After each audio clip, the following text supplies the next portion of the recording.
ধান বিক্রি করতে এসে হয়রানির শিকার দক্ষিণ বাঁকুড়ার জঙ্গলমহলের চাষিদের একাংশ। প্রতিবাদে পথ অবরোধ। সরকারি কিষাণ মান্ডিতে ধান বিক্রি করতে এসে হয়রানির অভিযোগ তুলে পথ অবরোধ করলেন চাষিরা।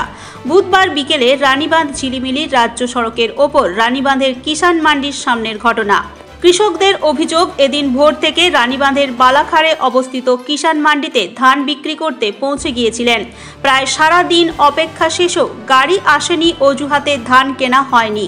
এমনকি ধান কেনার কাজে দায়িত্বপ্রাপ্ত কর্মীদের আচার আচরণ ব্যবহারও সন্তোষজনক নয় বলে চাষিরা অভিযোগ তোলেন। ফলে তারা রানীবাঁধ ঝিলিমিলির রাজ্য সড়ক অবরোধ করতে বাধ্য হন বলে চাষিদের দাবি।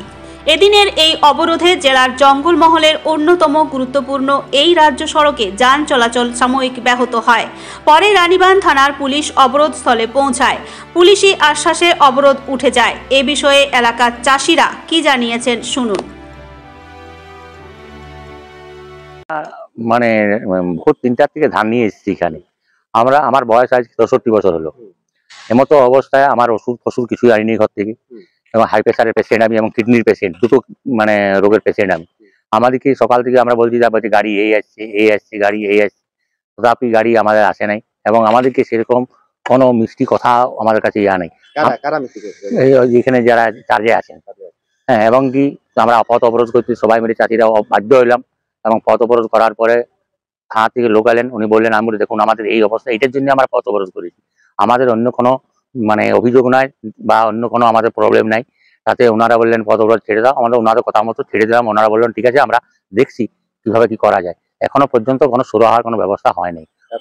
এসেছি আমি তো আজকে এসেছি, আমি গতরটা বা আগামী দিনটা বলতে পারবো না গাড়ির ব্যাপারটা। আমি আজকে এসেছি, আজকে প্রথম দিনে এসে দেখলাম এই মতো এই অবস্থা। যাই হোক, যাহাতে প্রশাসন থেকে বলেছে যে দেখছি আমরা, এখানে অফিসার যারা ছিলেন তারাও বলছে সকাল থেকে বলছে দেখছি, এখনো পর্যন্ত ওই দেখাই হচ্ছে আমাদের এমতো অবস্থা। আমাদের যাহাতে আমার চাষিদের, আমাদের মতন মূর্খ চাষি, অশিক্ষিত চাষিদের যাতে শুরু হয়, সেই জন্য আমরা সরকারের মহামান্য মুখ্যমন্ত্রীর কাছে আমরা আবেদন চাইছি, যাতে এরকম আগামী দিনে হেরেস্টের জন্য অন্য কোনো চাষি হয়। আনতে বলেছি, আমরা ডেট করাইছি, ডেট করেছি, সরকারে নেই। আমার নাম শ্যামল দত্ত, বাড়ি বীরকাম। আমরা ভোর 3টার সময়, আমার বাবার বয়স 86 বছর, এই আমার বাবার মতো আরো 47 জন চাষি আসছে ধান নিয়ে 3টা সাড়ে 3টার সময়, কিন্তু 2:30টা পর্যন্ত কোনো সুরাহা নাই, কোনো গাড়ি লাগে নাই, কোনো মিলের কোনো গাড়ি লাগে নাই। তাহলে আমরা বাধ্য হয়ে ইনচার্জকে বলতে এলাম যে স্যার দেখুন আমরা এই মতো অবস্থায় কি করবো, ভোর 3টার থেকে খালি পেটে আছি, খাবার দাবার নাই, বয়স্ক মানুষ। তখন বাধ্য হয়ে আমরা পথ অবরোধ করতে আমরা তখন বাধ্য হইলাম যে আমাদের তো কিছু তো একটা ব্যবস্থা করতে হয়। আমরা তো আর কোনো চুরিচারি করতেও আসিনি, আর কোনো কিছু করতেও আসিনি। আমরা শুধুমাত্র সরকার আমাদের ধান নিবে, আমরা সাধারণ জঙ্গলমহলে চাষি, সাধারণ ঘরের লোক, ধান দিতে আসি, কিন্তু এই জন্য আমাদেরকে এত হ্যারাস করছে, এই জন্য আমরা অবরোধ করেছিলাম। গাড়ি আসছে না, গাড়ি এখন আসে না, 3:30 পর্যন্ত কোনো গাড়ি ঢোকে নেই। তারপর প্রশাসন বিভাগ আসছিল থানা থেকে, ওনারা বললেন যে আমরা দায়িত্ব নিচ্ছি, গাড়ি আসবে, ধান লোড হবে, আমরা পথ অবরোধ ছেড়ে দিলাম। আমার খোকন মাহাতো। বিক্রি করছে 8:30। এখনো ধান বিক্রি হয়নি? এখনো পর্যন্ত হয়নি। কি বলছে তারা? তারা বলছে গাড়ি আসছে না, ফোন তুলছে না এই মিলে।